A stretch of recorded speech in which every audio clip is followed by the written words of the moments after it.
Awkarin kena somasi produk kecantikan, ini kronologinya. Awkarin kena somasi salah satu produk kecantikan.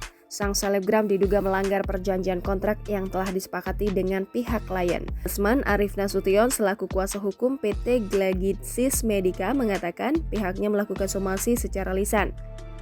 Diketahui dalam perjanjian kontraknya, Awkarin diwajibkan menjual total produk sepanjang kontrak sebanyak 20.000 item. Rasman juga mengatakan lamanya kontrak Awkarin dengan pihaknya yakni 14 bulan.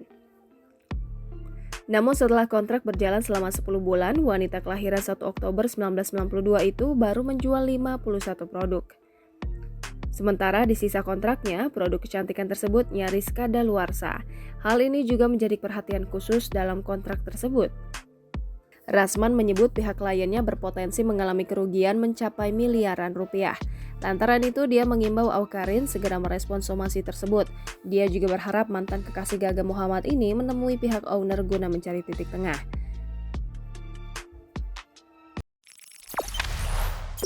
Jangan lupa subscribe, share, komen, dan like ya!